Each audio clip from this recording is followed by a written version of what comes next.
سلام،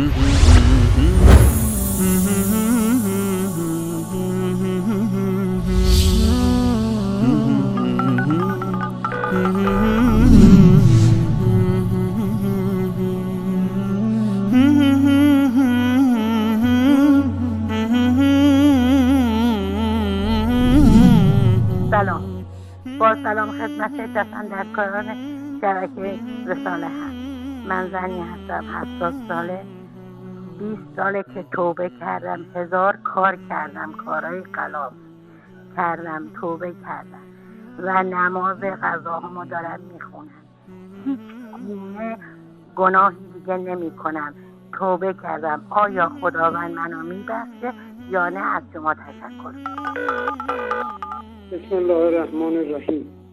قال رسول الله قول الحق ولو علی انفسکم. سخن راست بگویید حتی اگر به زیان شما باشد. امیرحسین هستم، شیعه هدایت یافته از بلژیک. ضمن عرض سلام و ارادت خدمت استاد عزیز جناب آقای انصاری و استاد سلیمانی و استاد ماجد عباسی و بقیه همکاران در پشت صحنه تلویزیون و جناب احمد آقای عزیز و همچنین عرض سلام به کلیه بینندگان وصال حق و شیعیان هدایت یافته موحدین. میخواستم مطلبی در مورد برنامه اصفهانی عرض کنم. جناب آقای ابراهیم از اصفهان که چندی قبل در برنامه جناب آقای انصاری استاد عزیز گرامی من تماس گرفتید و میخواستید در مورد مسواک زدن پیامبر در آخرین لحظات عمر ایشان شبهه‌ای وارد کنید و سپس در مقام دفاع از مشرک دروغگو ابوالقاسمی برآمدید. بدانید که موحدین هوشیار هستند و منافقان را به حول و قوه الهی رسوا می‌کنند تا بقیه بینندگان شبکه نیز آنها را بشناسند. شما در برنامه استاد عزیز ماجد عباسی خود را رضایی معرفی کردید.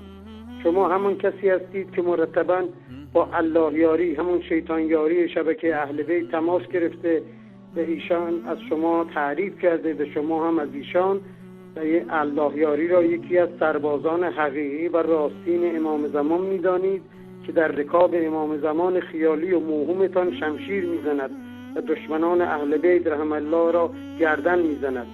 هم به شما میگویم هم بقیه افرادی که در پشت محبت اهل بیت خود را پنهان کرده و منافقانه عمل می‌کنید. مسلمان مؤمن موحد از نفاق و درویی بیزار است و به فرمایش پیامبر خود عمل می‌کند که سخن راست بگویید حتی اگر به زیان شما باشد.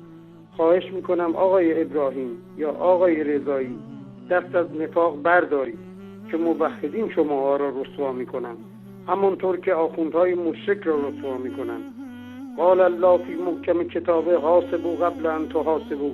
و بقیه مردم ایران هم عرض میکنم که اگر ندانسته اعمال شرک‌آمیز انجام میدهید توصیه میکنم که قرآن را فقط از رو نخوانید که بگویید ثواب دارد، بلکه ترجمه صحیح آن را هم با دقت مطالعه کنید که ثواب بیشتری دارد که باعث میشود عمل شرک‌آمیز که انجام ندهید.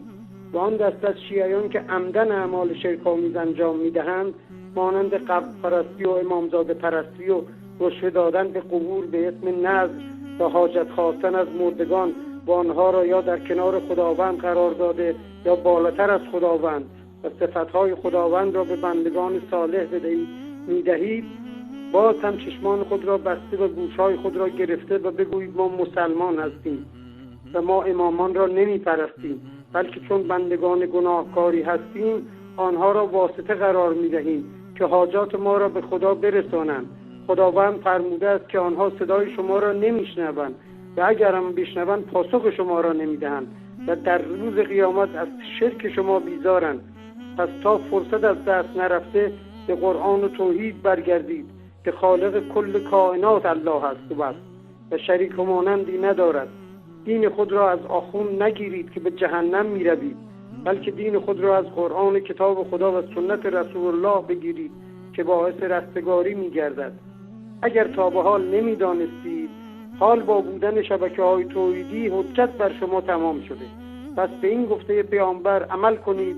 قال رسول الله قولوا لا اله الا الله تفلحوا. و السلام علیکم و رحمت الله و برکاته.